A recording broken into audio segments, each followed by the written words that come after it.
Cops target single black mom at park for suspicious behavior. Unaware she is an FBI agent. Before we start today's story, comment below where you're watching from and hit subscribe if you haven't already. You won't want to miss what's next. It was a bright, sunny afternoon in the park. The kind of day that should have been simple and happy. The sky was blue with no clouds, and the warm sun made the grass shine like a green carpet. Dr. Naomi Pierce was sitting on a wooden bench, smiling as she watched her two sons, Jalen and Micah, play with a football. They had just finished eating ice cream, and both boys still had sticky fingers. Naomi didn't even mind. Today wasn't about being neat. It was about laughing and relaxing, something she didn't get to do very often. "Mom, catch!" Jalen shouted, his dark brown eyes sparkling. He threw the football toward her, but it went in a funny, wobbly curve. Naomi reached up quickly to catch it, but she missed and almost fell off the bench. Both boys laughed so hard that Naomi started laughing too. "See," Jalen said, grinning. "I told you she'd miss it. Mom's too serious to be good at football." Micah shook his head and frowned at his older brother. "No way. Mom's good at everything. She's just pretending." Naomi raised one eyebrow and smiled. "Oh, am I now?" she asked, trying not to laugh. "Maybe I should show you boys how it's really done." She stood up, brushed the dust off her jeans, picked up the football, and threw it as hard as she could. The ball flew through the air in a perfect line, spinning fast. Jalen ran to catch it but missed. "No fair," Jalen said, running after it. "You were hiding your skills from us." Micah clapped and jumped. "Do it again, Mom. That was awesome." Naomi laughed. For the first time in weeks, she wasn't thinking about her busy job at the FBI, or the late nights, or the big stacks of papers waiting for her on her desk. For this short afternoon, she wasn't Special Agent Pierce. She was just Mom. "Ice cream and football," she said playfully as she jogged over to them. "What did I do to deserve such spoiled kids?" "We're not spoiled," Jalen said quickly. But his smile gave him away. He sat on the grass and pulled out his small notebook. He loved to draw. With quick pencil strokes, he began sketching his mom throwing the football. "We're just awesome," he said proudly without looking up. About 20 feet away, a white couple sat at a picnic table, watching their own children play on the swings. The woman's eyes kept following Naomi and her boys. Her lips were pressed tight like she had just bitten a lemon. She leaned close to her husband and whispered something. He frowned and turned to look at Naomi too. Naomi noticed. She always noticed. Being in the FBI had trained her to be alert, to read people's faces, to sense when something felt wrong. But she tried to ignore it. She didn't want to ruin the moment. Then the woman picked up her phone. She tried to look casual, but Naomi could tell she was talking about her. Naomi heard small pieces of her words float through the warm air. "Suspicious woman. Watching everyone. Those boys don't even look like hers." Jalen's pencil froze. His shoulders stiffened. He had heard it too. The joy drained from his face, and Naomi's heart ached. She placed her hand gently on his shoulder. "Hey," she said softly. "Eyes on me, baby. We're having fun, remember?" Micah, who was still too young to understand what was happening, tugged on Naomi's sleeve. "Can we play tag now, please?" Naomi smiled and nodded. "Of course, sweet peas. But I'm warning you, I'm really fast." The boys giggled and ran off, and soon their laughter filled the air again. Naomi chased them, letting herself be playful even though her stomach felt tight. She made sure to stay in clear view of the picnic table. She wanted to make it obvious that she had nothing to hide. "Can't catch me," Micah shouted as he darted behind a big tree. "Oh, I bet I can," Naomi yelled back, pretending to run slowly so he could win. The woman's voice carried again across the grass. "It just doesn't look right," she said sharply. "She's watching the other kids too closely." Jalen heard and ran back toward his mom. He looked scared. Naomi bent down and hugged him. "It's okay, baby," she whispered. "We belong here just like everyone else." Then they heard it, The sound of tires crunching on gravel. A white and blue police car was pulling into the parking lot. The sound made the air heavy. Naomi's smile faded. Her FBI instincts kicked in. The car rolled to a slow stop. Inside, 2 officers were scanning the park. Their eyes moved from family to family until they locked on Naomi. Micah ran back to her side, sensing something was wrong. "Mom?" he asked quietly. "It's okay," Naomi said gently, wrapping her arms around both boys. "Just stay close to me, all right?" The woman who had called the police sat up straight, holding her phone like a prize. Her husband nodded at the patrol car, looking proud of himself. Jalen looked up at his mom with wide eyes. "Mom, are we in trouble?" "No, sweetheart," Naomi said calmly. "We haven't done anything wrong. Remember that, okay? No matter what happens next, we did nothing wrong." The police car stopped near the playground. 2 officers stepped out. One was tall with light hair. His name tag said Officer Bailey. His partner followed behind him, his hand resting near his belt. They walked toward Naomi and her boys slowly, like they wanted everyone to see who was in charge. "Afternoon, ma'am," Officer Bailey said, his voice cold but pretending to be polite. "We got a call about some suspicious activity in the park. Mind if we ask a few questions?" Naomi kept her sons close and stood tall. "No suspicious activity here, officers," she said calmly. "Just me and my children enjoying the sunshine." Bailey frowned slightly. "We got a report that a woman might have kidnapped 2 kids. We have to check it out." He crouched a little to look at the boys and said with a fake smile, "Hey there, boys. Mind if I ask you something?" Jalen pressed closer to Naomi's leg. Micah looked up nervously. "Is this really your mom?" Bailey asked. "Do you know her full name?" Naomi felt Jalen tremble, but his voice was clear. "Of course she's our mom. Her name is Dr. Naomi Pierce." "Dr. Pierce," Micah added quickly. "She catches bad guys." Bailey ignored him. "Ma'am, I need to see some identification." Naomi took a slow breath. "Officers, these are my sons. We're being treated unfairly for no reason." "No one's being treated unfairly," Bailey's partner said. "We're just following up on a report." He motioned toward the woman at the picnic table, who looked away fast. Now, more people in the park were watching. Some had their phones out, recording. Bailey turned to Naomi's car and said, "That SUV over there looks like one that was used in some recent thefts. I'll need to see your registration too." Naomi clenched her jaw.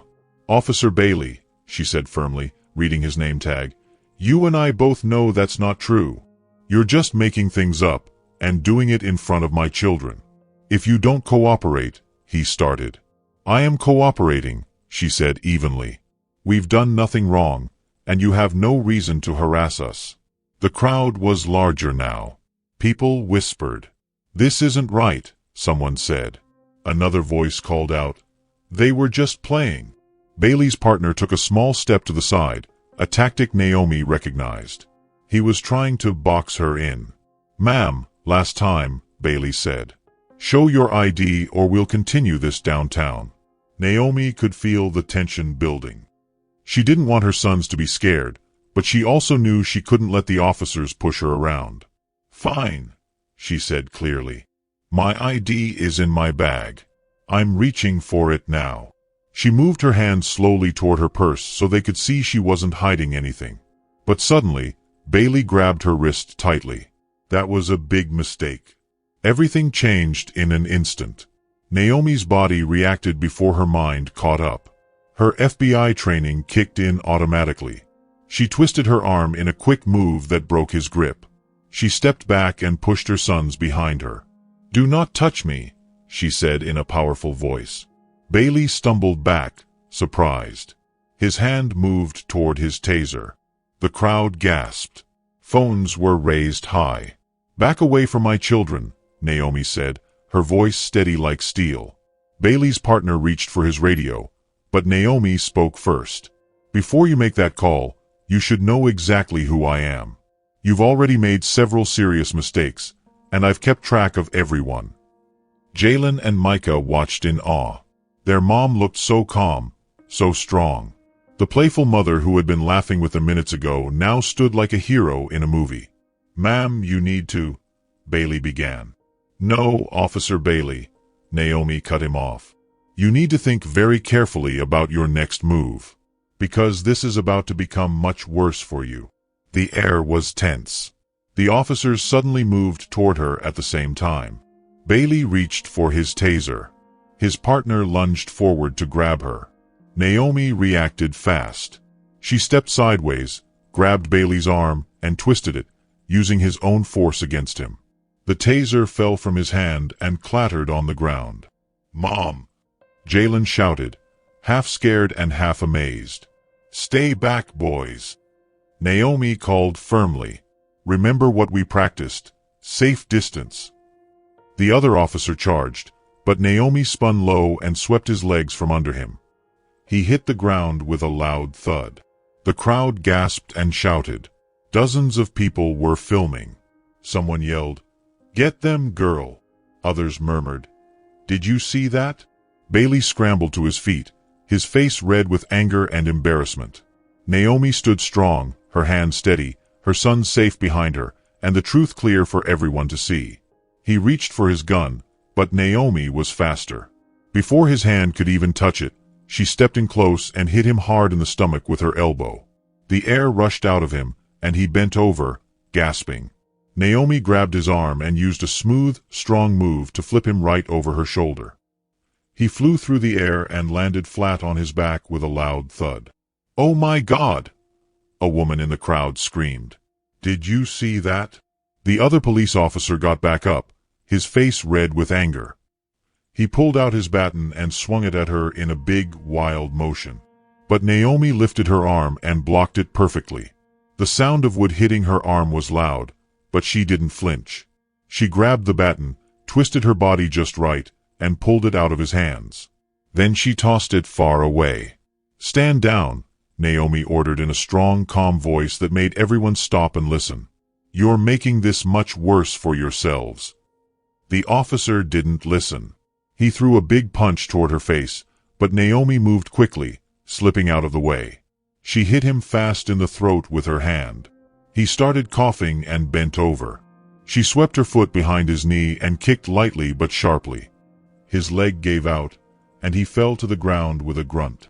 The first officer, the one she had thrown earlier, tried to attack again. He rushed toward her, but Naomi stood her ground. He swung a wild punch, and she blocked it easily. Then she hit him 3 times fast in the ribs. 1, 2, 3, making him stumble backward. Before he could fall, she grabbed his arm and flipped him again, this time pressing him face down on the grass. She twisted his arm gently but firmly, holding him there so he couldn't move. The other officer tried to get up, but Naomi pressed her foot on his back, keeping him still. Both men were trapped. They couldn't move at all. The crowd went wild. Some people gasped, others cheered, and many started recording with their phones. "Micah! Jalen!" Naomi called, her voice calm even though everything was chaos. "Are you both okay?" "Yes, Mom," they said together, their voices full of amazement. "That was amazing," Micah said, jumping up and down. But then came a new sound, the loud wailing of sirens. More police cars were coming fast. Naomi could hear their tires screeching as they entered the park. Red and blue lights flashed everywhere. "Everyone stay calm," Naomi shouted so everyone could hear. "Keep recording.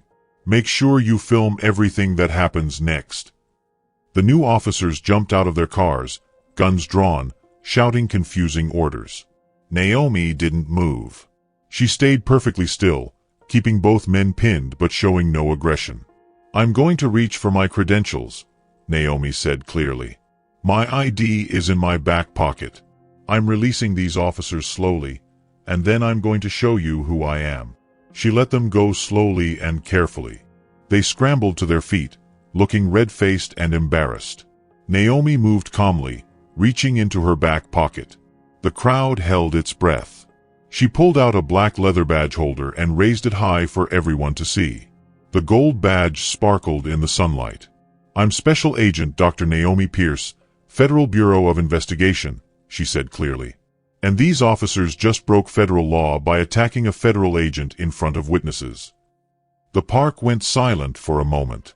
Then the air filled with clicking sounds, phones taking pictures. People were whispering to each other in shock. The two officers she had fought looked horrified, their mouths slightly open as they realized how much trouble they were in. Behind Naomi, her son stood proudly. Someone in the crowd whispered, "That's why she moved like that, she's FBI." The sirens faded away, and an eerie quiet filled the park. The only sound now was the soft buzz of voices and the clicking of phone cameras. The new officers lowered their weapons slowly. They looked at one another, unsure of what to do. Bailey, the first officer, and his partner just stood frozen. They looked scared now, all their earlier pride gone. Naomi held her badge high, still calm and steady. "Let me explain what happened," she said in a clear voice. "I was here with my sons when your officers approached us for no reason. They escalated to physical contact, and I defended myself using my training." An older officer with gray hair stepped forward. He looked serious but not hostile. "Ma'am, we'll need to verify that badge," he said. "Of course," Naomi said. She held out her ID. "You can contact the local FBI field office. They'll confirm my identity." The officer examined her credentials carefully, then spoke into his radio. All around them, the crowd continued recording. People held their phones up high, capturing every moment. Jalen and Micah stood close to their mom. Jalen whispered, "Mom, everyone's watching." "Let them watch," Naomi said softly. "The truth needs witnesses." Bailey and his partner huddled near their car, whispering angrily. Their faces were tight with frustration and embarrassment. They were talking quickly into their radios, probably calling for more help or someone higher in command. The gray-haired officer came back after checking her badge. He nodded respectfully. "Everything looks fine, Agent Pierce," he said. Naomi felt a tiny bit of relief. The crowd started murmuring with support. Some people called out, "You show them!" and "Don't let them get away with it." But then Bailey shouted again, his voice shaking. "She attacked us. Badge or no badge, she assaulted police officers." His partner joined in quickly. "She was acting suspicious. She wouldn't follow our orders." "That's a lie," Micah shouted. Naomi gently squeezed his shoulder. "Let them talk," she whispered. "They're making it worse for themselves." Bailey pointed at her, his hand trembling. "How do we even know that badge is real? FBI agents don't hang out in parks attacking cops." "I was here with my children," Naomi said firmly. "You started this. Everything is on video." The crowd shouted in agreement. People waved their phones, showing the recordings. Still, Naomi noticed that some of the backup officers looked unsure. They were whispering to each other, glancing between her and Bailey. It was clear some of them were already picking sides, and not hers.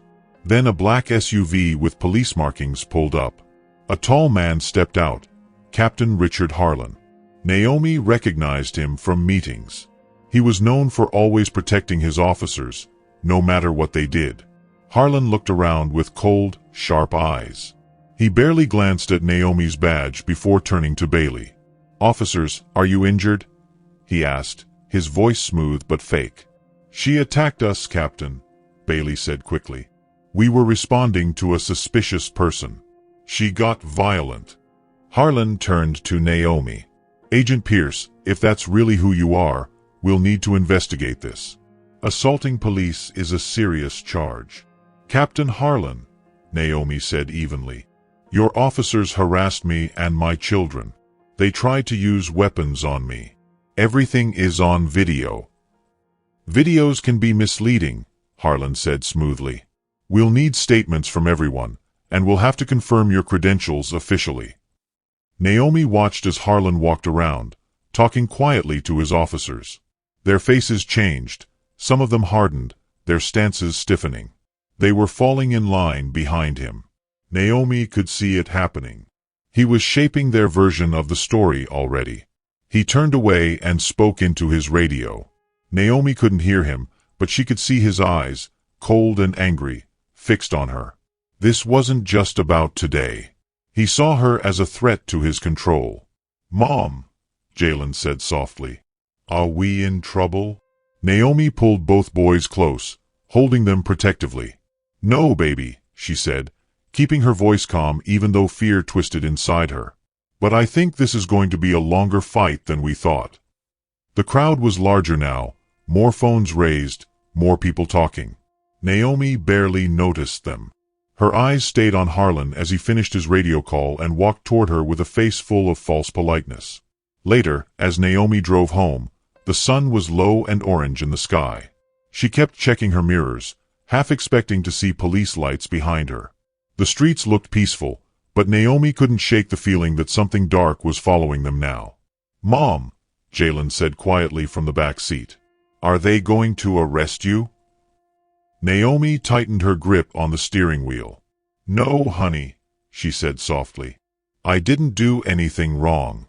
Everything's on video, remember." "But what if they lie?" Micah asked in a small, worried voice.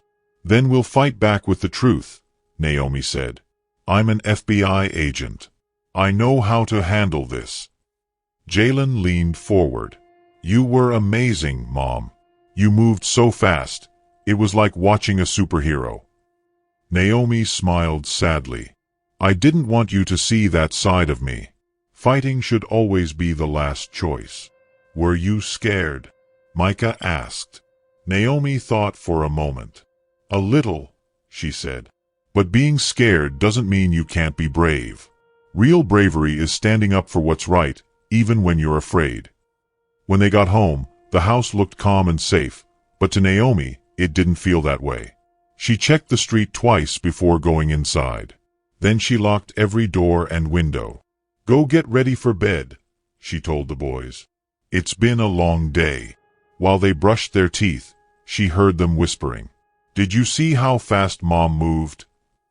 Jalen said. "Yeah," Micah answered.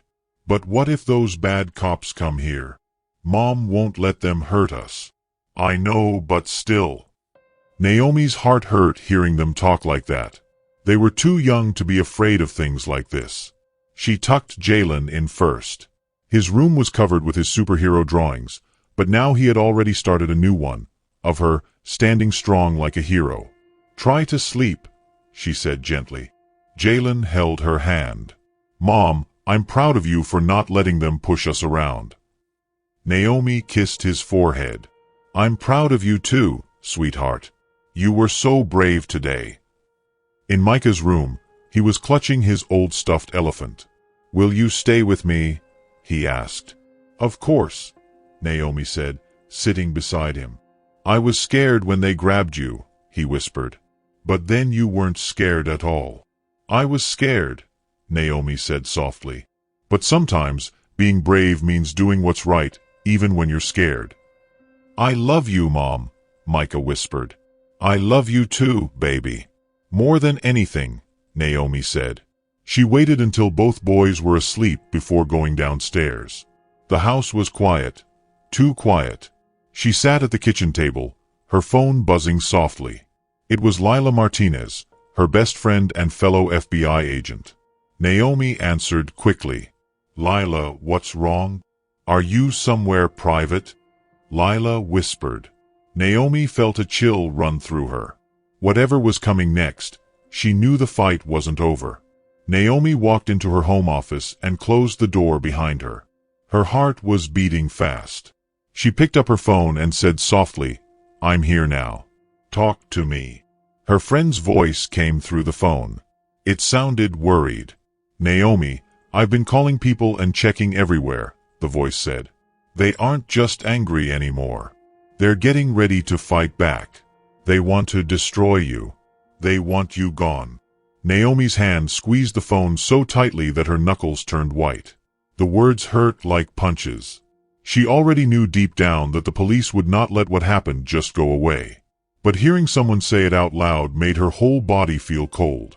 "What exactly are they planning?" she asked, her voice calm even though fear was rising inside her. The next morning, it was still dark outside. Naomi sat at her kitchen table with her laptop open. Next to her was a fresh cup of hot coffee that sent little clouds of steam into the air. She hadn't slept much, but her mind was awake and full of focus. Her two boys were still asleep upstairs. The house was quiet, and that quiet felt like a small piece of peace. "Write everything down," she whispered to herself as she began typing fast. She wrote about everything that had happened yesterday. She wrote down how the police came up to her, what they said, how they acted, and what she did. She remembered every word, every move, every small detail. Her years in the FBI had taught her that small details often mattered the most. While she typed, her phone buzzed.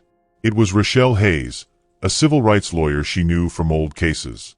Rochelle helped people when their rights were broken, especially by police. "I saw the videos," Rochelle said right away. "All of them. There are at least 6 videos showing those police officers being totally wrong. When can we meet?" "The boys have school at 8, Naomi said. "I can come to your office at 9. "Perfect," Rochelle said. "And Naomi, bring everything. Bring your badge, your work files, your service record, and any complaints you made before. We're going to build a strong case." After the call, Naomi opened Twitter on her laptop. The video of what happened yesterday had spread everywhere overnight. Millions of people had watched it. She clicked one of the videos and saw herself again. How she stayed calm, showed her badge, and handled the officers when they tried to push her. She looked strong in the video, even though she had been scared inside. People online were posting non-stop about her. One comment said, "FBI agent and single mom queen." Another said, "Those cops messed with the wrong woman." Someone else wrote, "This is what happens when you racially profile the wrong person." Naomi took a deep breath and started writing her own message. Her hands were trembling a little as she typed. "I am Dr. Naomi Pierce, the FBI agent in yesterday's viral video. I'm also a single mom of 2 boys who watched their mom get harassed and assaulted by police officers while we were just enjoying a day at the park." She told her story simply and clearly. She didn't need to exaggerate. The truth was powerful enough. At the end, she wrote, "We need accountability. We need reform. This cannot keep happening." Then she clicked post. In just a few minutes, her phone exploded with messages. Her post was shared thousands and thousands of times. People wrote to her, thanking her for speaking up. Soon the hashtag Justice for Naomi was the #1 trend. Her son Jalen walked into the kitchen still wearing his pajamas. "Mom, you're on TV," he said, pointing to the small kitchen TV. Naomi turned her head. The morning news was showing her video and a picture from her FBI badge. Across the bottom of the screen were the words, "Hero, Mom, or Threat. FBI agents park confrontation sparks debate." "They're calling you a hero," Jalen said with a big smile. Naomi hugged him close and kissed the top of his head. "Baby," she said softly, "what matters is that we know the truth. The rest is just noise." But that noise was growing louder by the hour. By the time she dropped her boys off at school, after a long talk with the principal about reporters possibly coming, her phone was buzzing non-stop. Journalists wanted interviews. Activists wanted her to speak at rallies. Even the FBI's media office had sent her urgent emails reminding her about proper communication protocols.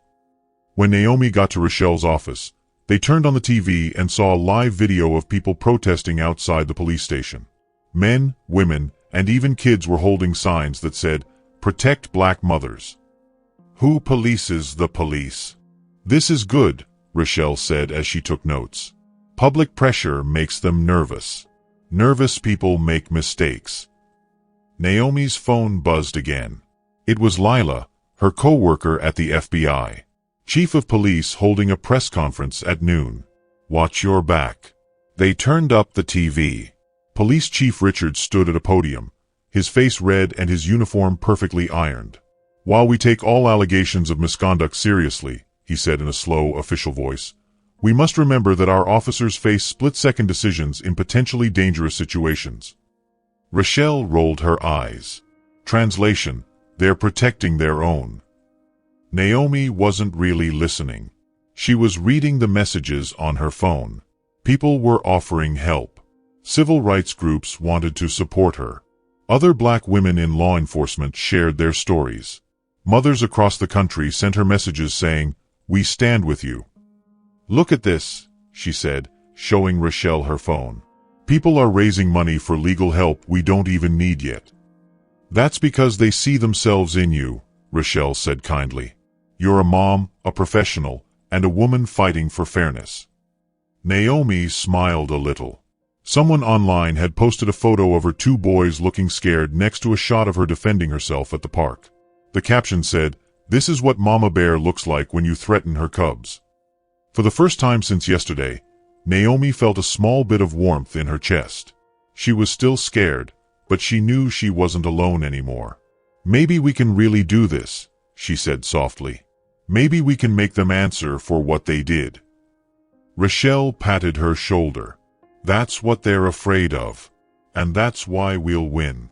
Later that day, Naomi went to the FBI field office. Her badge still worked at the front door, which made her feel relieved. Inside, the hallways were quiet and familiar. A few co-workers gave her small nods of support as she walked by. In her office, Naomi shut the blinds and sat down at her desk. She looked at her computer for a long moment. What she was about to do wasn't exactly allowed, but it wasn't exactly illegal either. "Sometimes justice needs a little push," she whispered. She typed the name Officer Mark Bailey into the database. Dozens of files appeared on the screen. "Got you," she whispered. She clicked through the reports.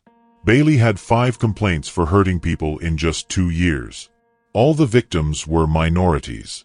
Every time, the department said the case was resolved or dismissed.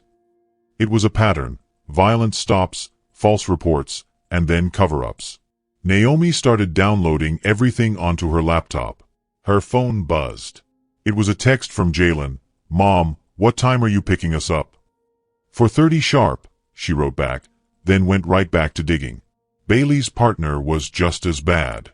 There were more complaints, more lies, more fake reports. Naomi had seen this kind of corruption before. Suddenly, there was a knock at her door. "Come in," she said, quickly closing her files. It was her old friend, Tom Chen. He closed the door behind him and spoke quietly. "Naomi, you need to see this," he said, handing her his phone. It was a secret police memo about her. It said things like potential threat to officer safety and history of aggressive behavior. "They're building a story," Tom said. "They're trying to make you look dangerous before anything even goes to court." Naomi's eyes turned cold. "They have no idea who they're dealing with," she said. She showed him her computer screen. "Look what I found." Tom whistled softly. "That's huge. But Naomi, be careful. When people like that get cornered, they fight dirty." "So do I," Naomi said. "And I'm better trained." Her phone buzzed again.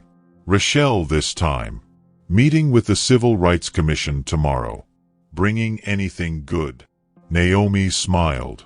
"Oh yes," she texted back. "A lot." She backed up every file, packed her laptop, and left the building. Her office phone started ringing. It was Internal Affairs. She didn't answer. Let them wonder what she knew. The parking garage felt too quiet. Her footsteps echoed as she walked to her car. Her hand brushed her gun just to make sure it was still there.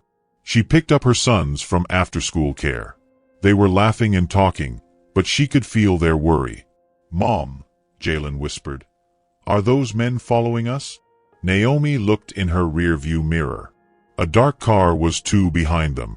It had no markings, but she knew the type. It was a police car. "Just people going the same way," she said calmly. Then she turned onto another street. The car followed. When she reached their street, Another car was parked across from their house.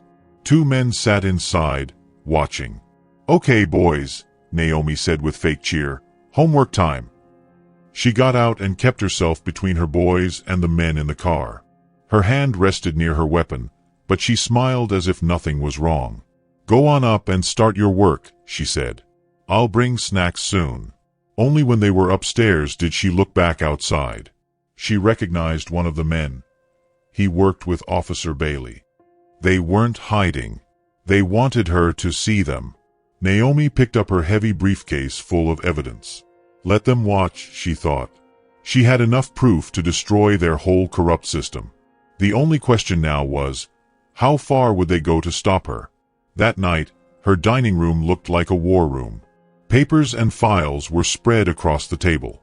Sitting with her were her allies. Rochelle Hayes, the brave lawyer. Marcus Thompson, the leader of the Community Justice Coalition. Lila Chen, the reporter who had first shared Naomi's story. "These reports go back years," Naomi said, pointing at the papers. "Every time these cops hurt someone, they twisted the truth." Rochelle nodded. "They target people of color, start fights, then lie on the reports." Marcus looked angry. "And the department always covers for them. Internal Affairs does nothing." Lila took pictures carefully. "People need to see this. Real names, real stories. That's how we'll make them listen." "We have to be careful," Naomi warned. "They're watching my house right now. They'll try to say I'm lying." "Let them try," Rochelle said. "We have proof, videos, witnesses, and you, a trusted FBI agent." Marcus said, "We'll hold a press conference. Get the old victims to speak out. Show everyone this isn't one case, it's the whole system." "I'll publish a story series," Lila said. "Start with Naomi's video, then show all the hidden cases." Naomi nodded. "But we must act quickly. They're already spreading lies that I'm unstable." Rochelle frowned. Classic trick. They always do that to strong women, especially black women. But not this time. They planned their next steps carefully. Rochelle would file official complaints. Marcus would organize peaceful protests. Lila would release the articles one by one to keep pressure on. Marcus looked at Naomi seriously. "What about your safety? These officers have powerful friends." Naomi touched her hidden weapon. "I can protect myself," she said quietly. "I'm more worried about..." A soft sound came from the doorway. Everyone turned toward it at once. Jalen and Micah stood in their pajamas, holding their tablets tight in their hands.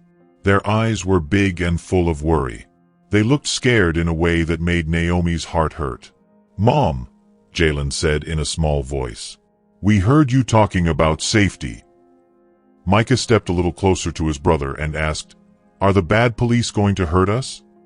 Naomi felt her heart squeeze painfully in her chest. She pushed her chair away from the table and opened her arms wide.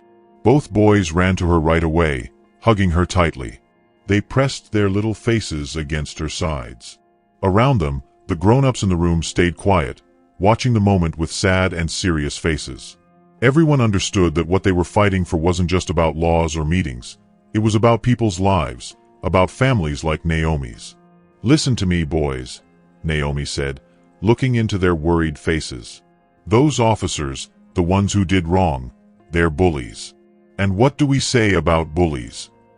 "They're cowards," Jalen said right away, remembering what his mom had taught him. "They only feel strong when they make other people feel scared." "That's right," Naomi said with a small smile. She hugged them even tighter. "And are we scared?" Micah hesitated, his voice tiny when he answered. "A little." "That's okay," Naomi said softly. "Being brave doesn't mean you're never scared. It means you don't let fear stop you from doing what's right." "But what if they come here?" Jalen asked suddenly. "What if they try to hurt you, Mom?" Naomi's chest tightened again. She looked across the table and met Rochelle's eyes. Rochelle was her lawyer, but also her friend. Naomi could see the same determination and courage in Rochelle's face that she was trying to feel herself. Then Naomi looked back at her sons, these two beautiful boys who deserved to grow up happy, without fear of people who were supposed to protect them. "Mom," Micah whispered into her shoulder. "Are we safe?" Naomi hugged them close and said fiercely but gently, "As long as I'm here, you are safe." The room fell completely quiet. The only sounds were the soft click of Lila typing on her laptop and Marcus flipping through papers. Everyone knew what was really at stake. It wasn't just about one bad thing that had happened. It was about every family's right to live without fear. It was about being able to trust the police again. Jalen and Micah held on to their mother a little longer before slowly heading upstairs. Naomi watched them go, her heart full of love and worry. She wanted to protect them from everything bad in the world, but she also knew she couldn't give up the fight. Rochelle gently touched her arm and said, "We'll make this right, Naomi. For them, and for every other child who deserves better." Naomi nodded. She looked back down at the table, covered with papers, photos, and files. This was the truth, the proof of all the wrong things that had been done. They had the truth on their side. Now they just had to make it matter. The next morning, Naomi stood in front of her bathroom mirror. She straightened her navy blue blazer and practiced her speech again and again. Tomorrow was the big day, the city council hearing. Every TV channel in the city was talking about the FBI agent mom case. She took a deep breath and spoke to her reflection.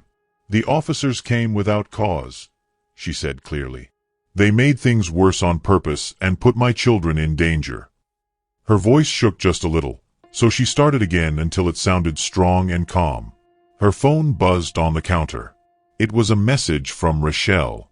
"CNN wants an interview. Still think we should wait until after the hearing." Naomi typed back quickly, "Yes, let's wait." They were being careful with the news. The videos of the incident were already viral, and people were angry on her behalf. Lila's articles had told the full story, that this wasn't the first time those officers had done something bad. There was a long history of harassment. Naomi sighed and rubbed her eyes. Then she heard familiar sounds from downstairs, her boys arguing again. She checked the time. "Past bedtime," she muttered, smiling tiredly. When she walked downstairs, she saw Jalen and Micah on the living room floor.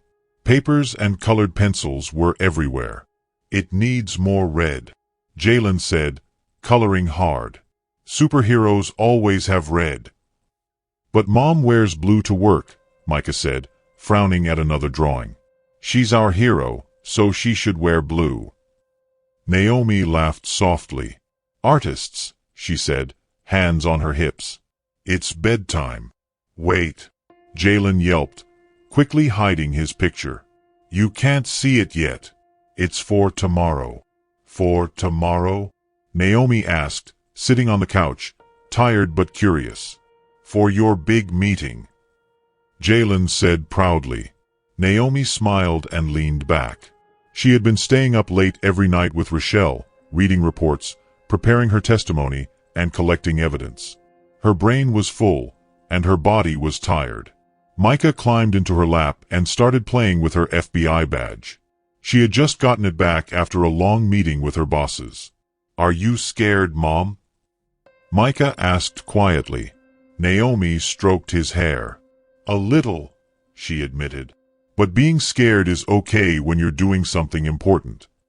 "Like when I did my book report," Micah said. "Exactly like that," Naomi said, smiling. "You were nervous, but you did great, remember?" "Yeah," Jalen said, looking up, "but you have to talk in front of way more people. And those bad officers will be there." Naomi's jaw tightened. The officers were on leave, but their police friends were trying hard to make her look bad. They had called her angry and unstable. But the videos proved the truth. "Truth is stronger than lies," Naomi said firmly. "That's why we have to tell our story, even when it's scary." "Like in my book about Martin Luther King," Micah said suddenly. Naomi smiled. "That's right, baby. Sometimes brave people have to stand up and say, 'This is wrong,' so things can change." Will things really change, though? Jalen asked. Officer Mike at school still looks at us weird. Naomi felt her heart ache again. Her sons had lost some of their innocence that day in the park. They had learned too early that not everyone in uniform could be trusted. Change takes time, she said softly. But it starts when people speak up. Remember the big march last week? All those people came to support us. The boys nodded. They had watched the march on TV, cheering when they saw people holding signs that said, "Justice for Naomi and her boys." "Okay, bedtime for real now," Naomi said, standing up. "Tomorrow's a big day." She helped them brush their teeth and get into bed. When she kissed Micah goodnight, he whispered, "You're braver than Superman, Mom." Her heart melted. "Thank you, baby." In Jalen's room, he finally showed her the picture he had been hiding. "It's for you," he said proudly. Naomi gasped when she saw it. Jalen had drawn her standing tall and strong, wearing her FBI jacket like a superhero cape. She stood in front of two smaller stick figures, Jalen and Micah, with her arms spread wide, protecting them. "See," Jalen said, smiling. "You're our superhero. And superheroes always win against bad guys." Naomi felt her eyes fill with tears. She touched the picture gently. "It's beautiful, baby. Thank you. Will you take it with you tomorrow for good luck?" he asked sleepily. "I'll keep it right in my folder," she promised. "Promise the truth will win tomorrow?" Jalen asked, his eyes half closed. Naomi kissed his forehead. "Tomorrow, the truth wins," she whispered. She left his room quietly, holding the drawing close to her chest. In the hallway, she slipped it into her folder next to her testimony. Touching the folder, she felt a surge of strength. Tomorrow would test everything, her courage, her calm, her love for her sons. But she couldn't fail. This wasn't just about her. It was about every child who deserved to feel safe. Later that night, Naomi drove away from Rochelle's office after a long meeting. Rochelle's last words stayed in her head. "Be careful. They're desperate now." The streetlights made long shadows as Naomi turned onto the main road. A few blocks later, she noticed a dark car behind her. It stayed 2 cars back, taking every turn she took. Her FBI training kicked in. She made a left, then a right. The car followed. Her heart beat faster. She quickly called her neighbor. "Mrs. Johnson, are my boys still at your house?" "Good. Please keep them inside for a few minutes when I get home." The car behind her got closer. Its headlights glowed too bright. Naomi's house was just ahead. She thought about driving past, but she couldn't leave her sons waiting. She turned into the driveway and stopped. Before she could even get out, car doors slammed behind her. 3 men in black masks ran toward her from the shadows. They moved like trained police. Naomi jumped out fast, using her car door like a shield. The door hit the first man hard in the chest. The second man grabbed for her, but she ducked and hit him in the stomach. "FBI. Stop!" she yelled, though she knew they wouldn't stop. The third man punched her in the face.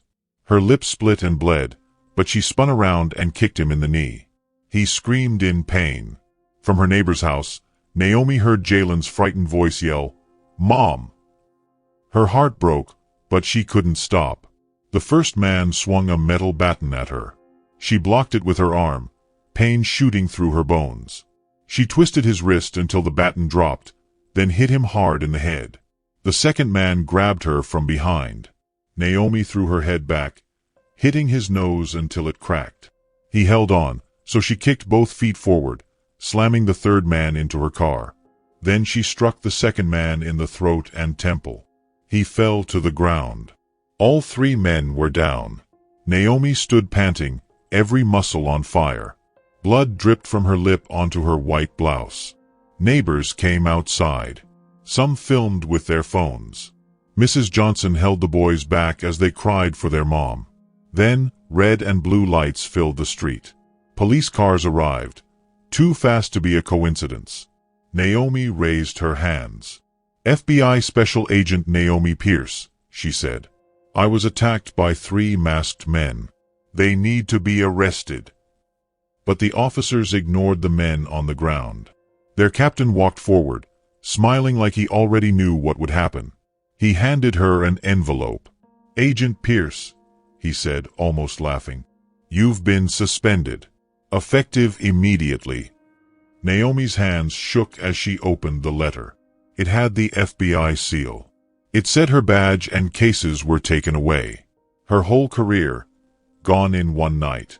"The men who attacked me," she began. "What men?" the captain said. He pointed to the driveway. The attackers were gone. Even the dark car had vanished. "Looks like you had a fall," he said coldly.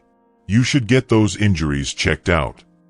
Naomi's badge felt heavy on her hip, heavy with betrayal. Her sons were crying, the neighbors were whispering, and the captain stood smirking. "Your badge, Agent Pierce," he said. "Or should I say, Miss Pierce?" If you're enjoying this story, make sure to subscribe and share your favorite part in the comments below. And don't forget to drop a heart to show your support. Naomi unclipped her badge slowly. 20 years of hard work, gone. She handed it over. "I want to file an assault report," she said firmly. "Of course," he said. "Come by tomorrow. We'll take your statement about your fall." The police left. Naomi stood shaking, covered in blood and bruises. Mrs. Johnson finally let the boys run to her. "Mom," Jalen cried. "You're bleeding." "I'm okay, baby," Naomi said softly, hugging them close. "They took your badge," Micah said sadly. Naomi looked at her sons' frightened faces. Around them, people whispered and filmed. The street was empty except for the flashing lights. Everything she believed in, gone in a single night. The next morning, sunlight hit Naomi's face.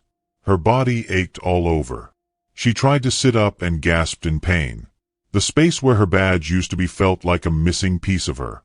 20 years of fighting, working, and believing, all taken away.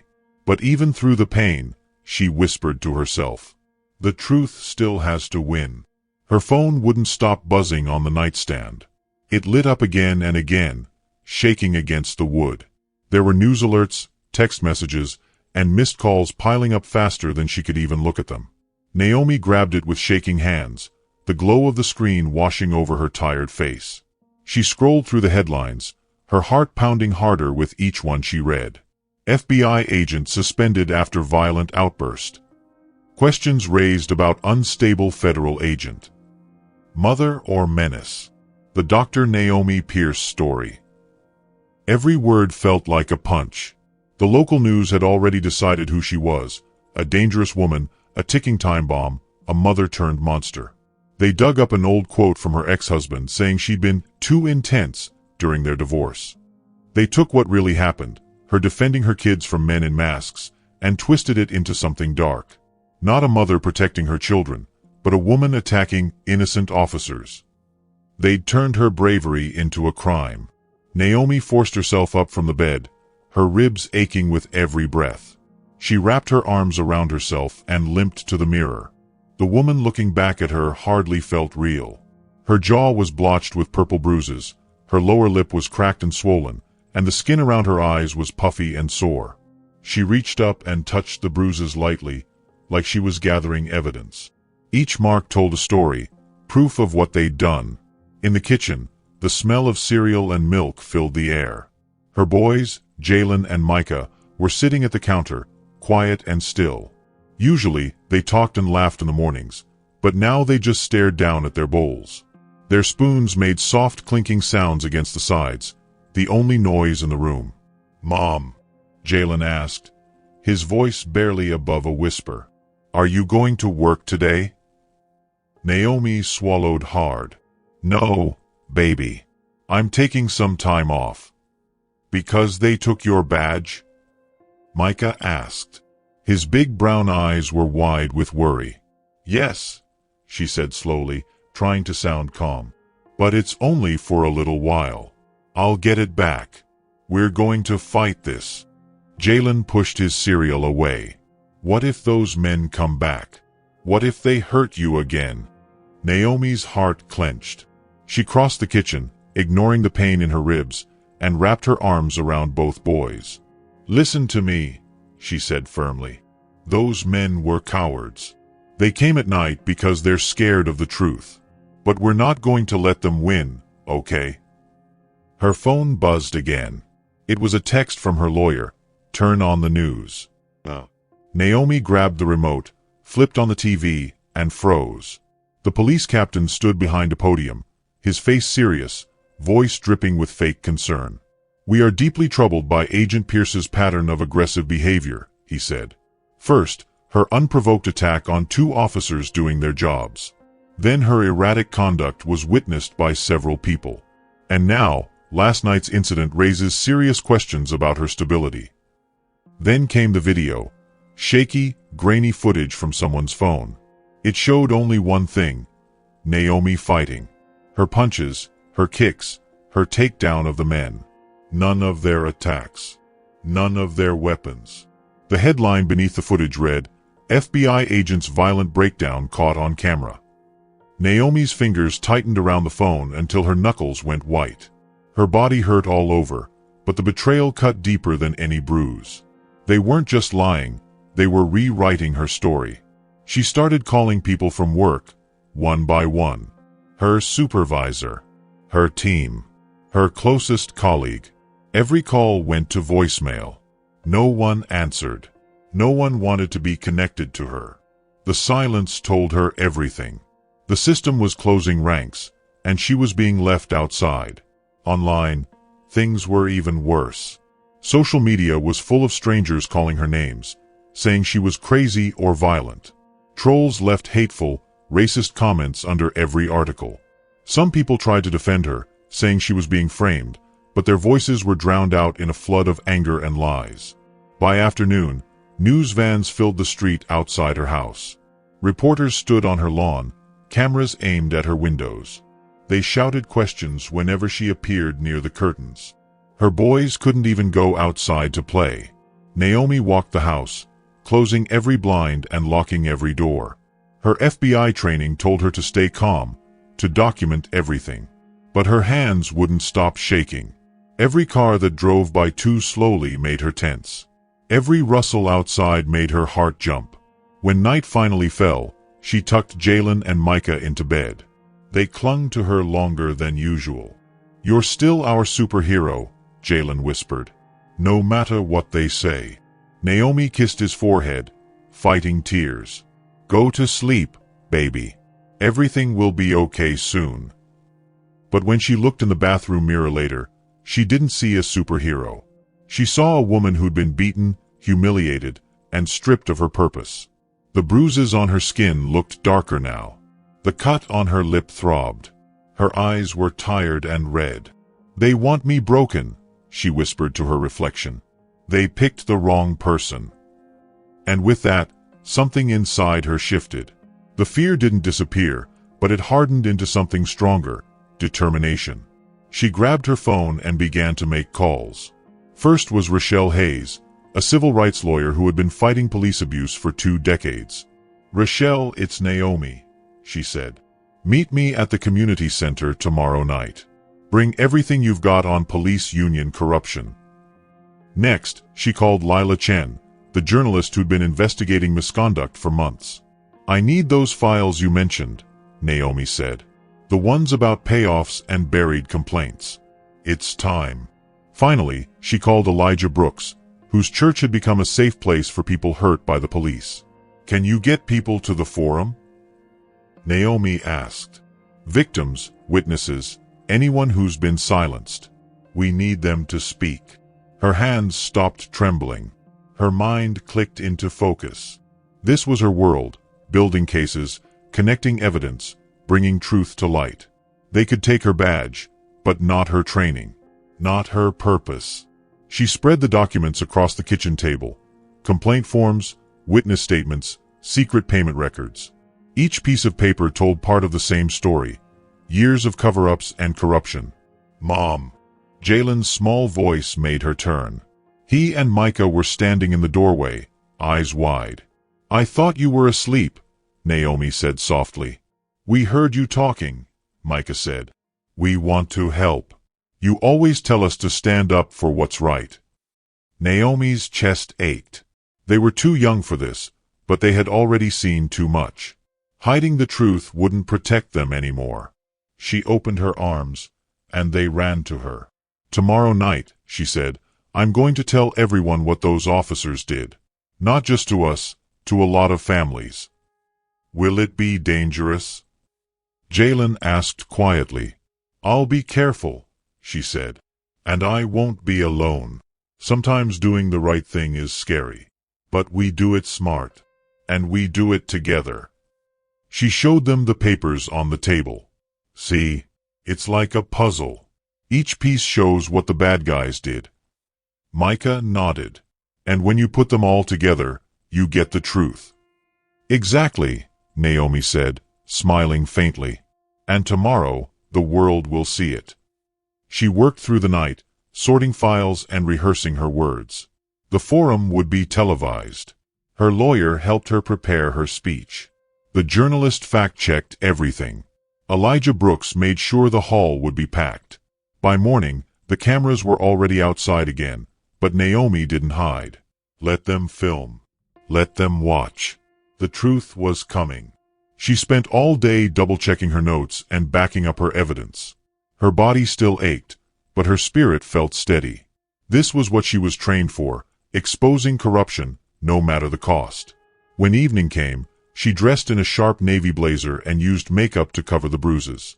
She checked the tiny microphone hidden in her collar. Everything she said would be recorded and backed up to multiple servers. Her sons watched her from the couch, quiet but proud. "What if they try to stop you?" Jalen asked. "That's why we have backup plans," Naomi said. "Elijah Brooks has security there. The news cameras will be rolling. And if anything happens, you call Aunt Lila. You promise?" They both nodded. Naomi knelt down despite the pain. "I need you to be brave tonight," she said softly. "We will," they said together. "And no matter what happens, you know the truth about me, right?" "You're our hero," Micah said fiercely. "You fight bad guys and protect people." Tears burned in her eyes. "You're my heroes too," she whispered. "You remind me why I fight." They hugged her tightly. "Bring the truth back, Mom," they said. She kissed their foreheads, grabbed her keys and evidence folder, and walked to the door. The reporters outside shouted questions, but she kept walking, head high. The night air was cool, the sky clear. Every step toward the community center felt like a march toward justice. Inside, the hall buzzed with people. Every seat was full. Cameras lined the back of the room. At the podium stood Howard Malone, the police union president. He smiled confidently. "These claims are nothing but lies," he said. "Our officers acted properly. This so-called victim has a history of unstable behavior." "That's a lie," Naomi said, her voice ringing clear across the room. All eyes turned to her. She stood tall, holding a thick folder. "And I can prove it." Malone's smile vanished. "Miss Pierce, you're out of order. Like the procedures you used to bury 17 abuse complaints," Naomi said, stepping down the aisle. "Or the ones you used to pay off victims to stay silent." The crowd gasped. Phones rose, recording everything. March 15th, Officer Bailey attacked a teenage boy. The report disappeared. April 3rd, 2 officers harassed an elderly couple. Gone. June 7th, a woman called for help, and you paid her $10,000 to shut up. Naomi reached the stage and spread the documents across the podium. "These are your files, your memos, your signatures, proof of years of corruption." "Security!" Malone shouted. The back doors burst open. 3 officers in black gear charged in. Naomi knew their faces, the same men who'd ambushed her. But this time, she was ready. The first one lunged at her. Naomi sidestepped, grabbed his arm, and flipped him over the podium. He hit the floor with a thud. The second swung a baton, She caught at midair, twisted, and knocked him down. The third tried to grab her from behind. She dropped her weight, broke free, and elbowed him in the gut. "Keep filming," someone shouted. Phones flashed. Cameras rolled. The world was watching. Naomi stood tall, breathing hard, surrounded by chaos. But the truth was out, bright and undeniable. No matter what they'd done to silence her, Naomi Pierce had just made sure everyone would finally hear the truth. She caught the officer's wrist, turned his taser around, and the electric shock hit his partner right in the chest. The sound cracked through the air, and the crowd gasped. Before anyone could move, Naomi swung into action, fast and calm. She knocked both men down with quick, practiced moves that showed her years of training. The big officer wasn't finished yet. He charged at her like a bull, his heavy boots pounding the stage. But Naomi was ready. She sidestepped, grabbed his arm, and flipped him over her shoulder. He hit the ground hard, face down, his arm locked painfully behind his back. "This is what they do," Naomi shouted, her voice strong and full of fire. "They use force to hide the truth. But not anymore."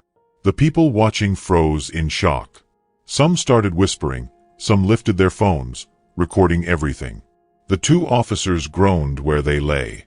The Union president, Malone, who had been standing proudly just moments ago, was gone. He had slipped away through the chaos. Naomi stood tall on the stage, even though her muscles ached and her heart pounded. Around her, papers fluttered to the floor, papers filled with proof of years of lies, secrets, and corruption. The truth, all of it, was out in the open now.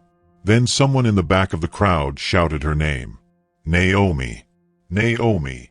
The chant grew louder. "Naomi! Naomi! Naomi!"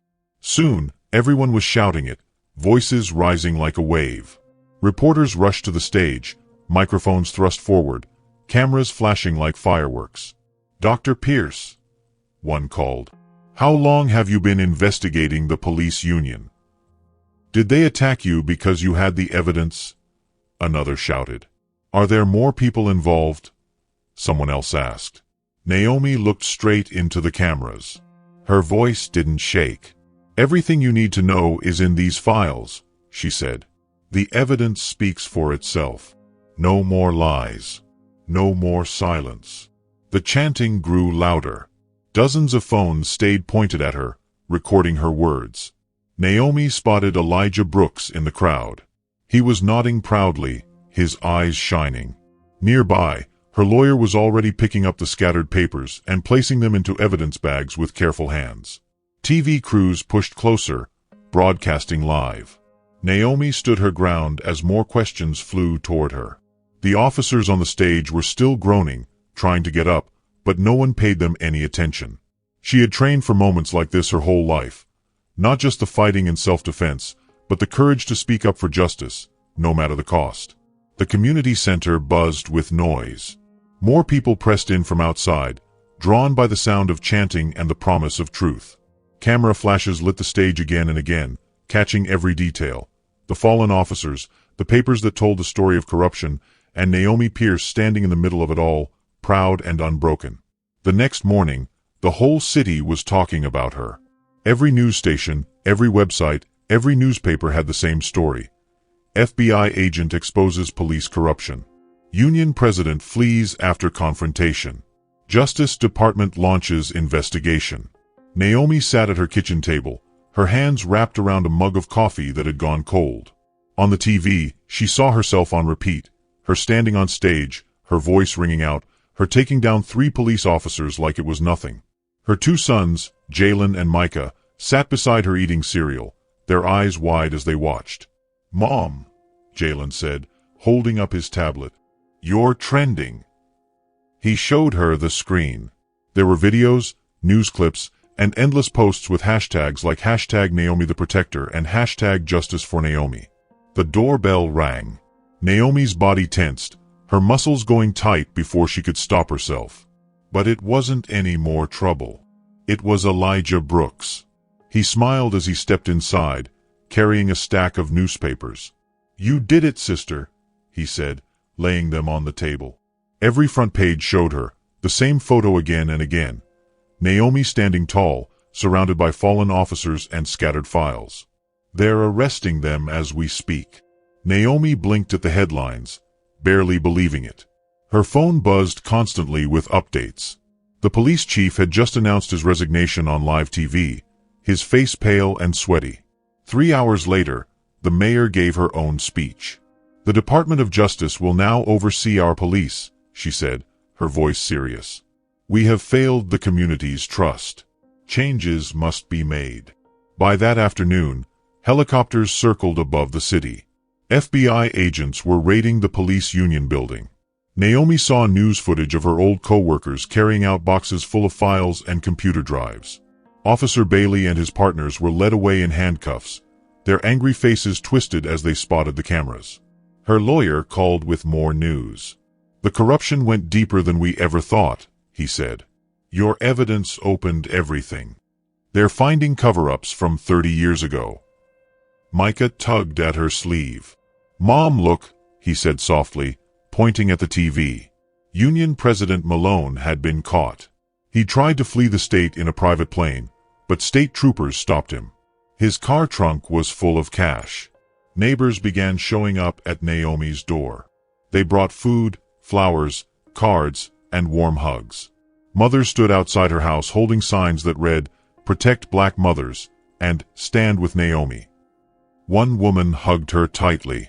My boys look up to you now, she said through tears. You gave us hope. Naomi hugged her sons close. They watched the news together, seeing how her bravery had sparked something bigger than herself. Civil rights leaders were calling for national investigations. Experts said new laws were coming. That night, Naomi's phone rang again. It was her FBI director, Mr. Samuel. She stepped out onto her porch to answer. The sunset glowed orange and pink across the sky. Pierce, he said, his voice formal but kind. The Bureau wants you reinstated immediately. Full clearance, full back pay, even a commendation. You did something incredible. We should have trusted you from the start. Naomi looked through the window. Her boys were laughing as they played video games.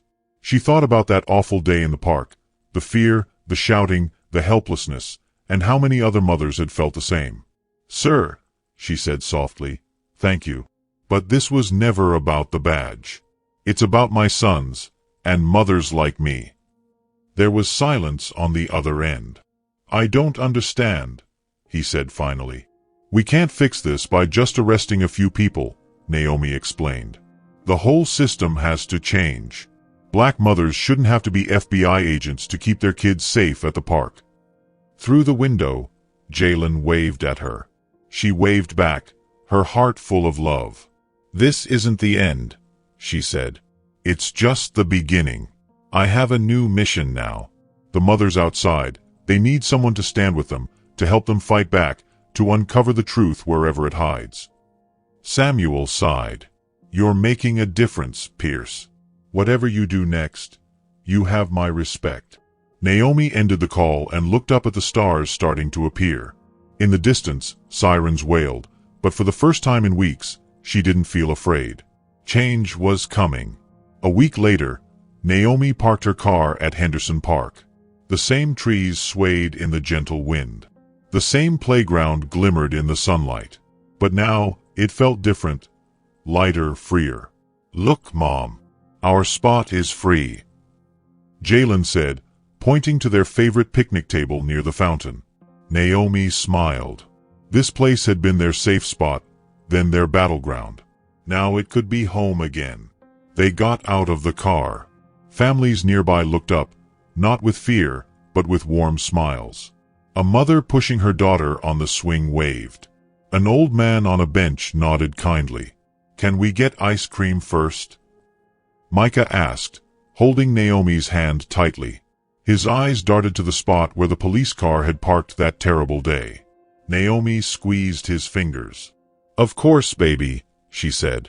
Rocky Road for you, mint chocolate chip for Jalen, and plain vanilla for your boring mom. Jalen laughed. You're not boring, Mom. They walked to the ice cream cart. Mr. Rodriguez, the ice cream man, grinned when he saw them. The Pierce family. No charge today, he said proudly. Please let me pay, Naomi said, but he shook his head.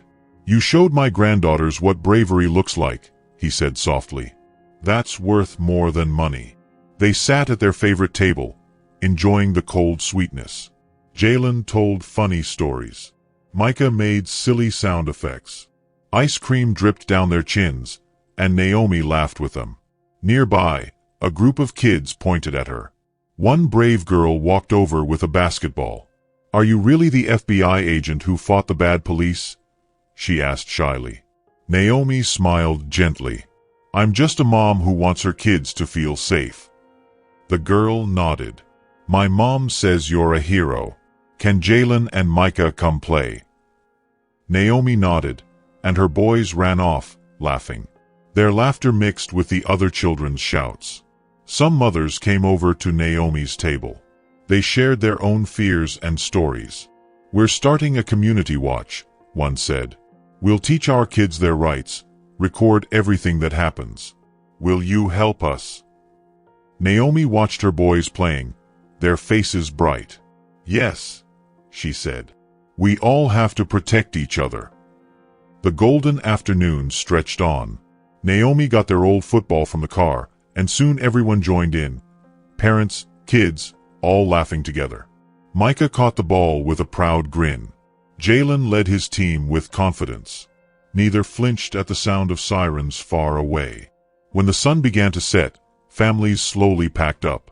Naomi sat on a bench, watching her boys chase fireflies near the fountain. The air smelled of grass and flowers. Jalen caught a firefly and showed it to Micah. They watched it glow before letting it go again. Naomi's eyes filled with happy tears. They could laugh again. They could play without fear. A police car passed by the park entrance, but her sons didn't even look. They were too busy running and laughing. Naomi leaned back, peace filling her heart. They hadn't just taken back the park, they had taken back their right to joy. As stars appeared in the sky, Naomi whispered, "No one will ever cage us again." Her face glowed with pride, the face of a mother who had fought for her children's freedom, and won. If this story moved you, please subscribe for more kind and powerful stories. Watch our next video for another unforgettable journey. And share this story with someone who needs it today.